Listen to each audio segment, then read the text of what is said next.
नमस्कार दोस्तों, मैं डॉक्टर सुमित गुप्ता। आज हम बात करेंगे कि जब कभी भी मलद्वार से संबंधित किसी बीमारी में हमको बोला जाता है कि अब आपको सर्जरी करानी पड़ेगी, जैसे फिस्टुला हो गया या पाइल्स हो गया।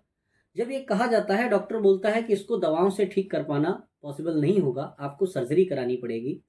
तो मन में एक सवाल आता है कि सर्जरी की तो बहुत सारी विधियां हैं।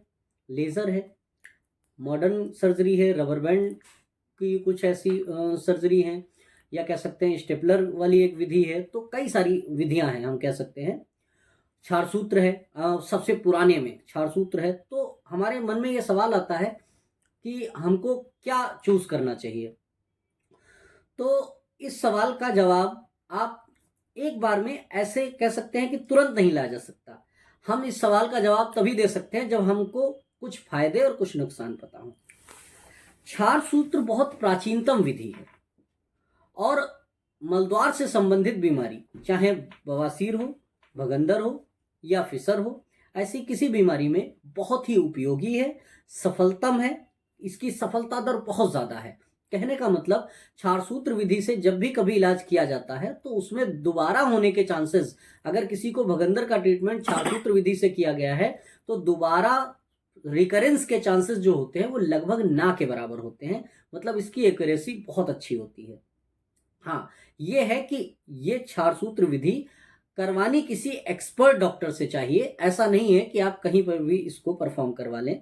तो ऐसा नहीं करना चाहिए, थोड़े से पैसे की बचत के लिए ऐसा नहीं करना चाहिए। हाँ, बाकी बहुत सारी विधियां हैं, उनके अपने फायदे हैं, अपने नुकसान हैं। लेकिन क्षारसूत्र के बारे में अगर हम बात करें तो इसके बहुत सारे फायदे हैं। एक एक करके हम 4-5 फायदे आपको बता सकते हैं। एक तो ये कि कॉस्ट इफेक्टिव है, ये बहुत बाकी विधियों की तुलना में ये काफ़ी सस्ती पड़ती है। दूसरी बात, इसमें बिल्कुल भी आपको बेड रेस्ट होना नहीं पड़ता है। आप जिस दिन सर्जरी कराते हैं उसी दिन आप अपने घर जा सकते हैं और अगले दिन से आप अपने नियमित कामों को कर सकते हैं।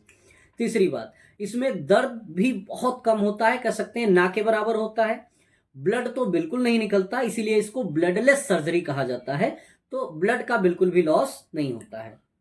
अगली बात, इसमें आपको कोई भी काम रोकने की जरूरत नहीं पड़ती। आप ये नहीं कह सकते हैं कि सर्जरी कराई है, 1 हफ्ते आपको छुट्टी लेनी पड़ेगी, ऐसा नहीं है। और दोबारा होने के चांसेस लगभग ना के बराबर हैं। कहने का मतलब ये है कि भगंदर जैसी जो बीमारी है उसको आसानी से और पूरी तरीके से ठीक किया जा सकता है, जो कि आयुर्वेद में काफी ज्यादा कह सकते हैं प्रचलित विधि है और बहुत ज्यादा सफल है। कुछ और फायदे हैं, जैसे अगर हम बात करें क्षारसूत्र की, तो क्षारसूत्र विधि करवाने के बाद आपको किसी भी टाइप के परहेज से गुजरना नहीं होता। जैसे आपसे ये भी नहीं कहा जाएगा आप ये खा नहीं सकते, आप बैठ के काम नहीं कर सकते, आप खड़े नहीं हो सकते। आपसे इवन कहा जाता है कि आप चलिए, घूमिए, टहलिए, सब काम करिए। ठीक।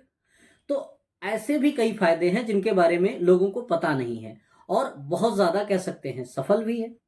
तो क्षारसूत्र के बहुत सारे फायदे हैं और बहुत आसान विधि है। पेशेंट, जो भी व्यक्ति क्षारसूत्र विधि से इलाज पहले करवा चुका है, अगर आप उससे बात करेंगे तो वो इसके बारे में आपको बहुत बेहतर चीजें बताएगा। और अगर किसी ऐसी समस्या से आप परेशान हैं, जैसे पाइल्स हो गया, बवासीर, भगंदर या फिसर, किसी ऐसी समस्या से परेशान हैं, जूझ रहे हैं लंबे समय से, तो एक बार आप हमें कांटेक्ट कर सकते हैं।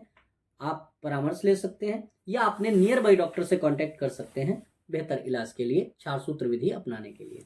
Thank you.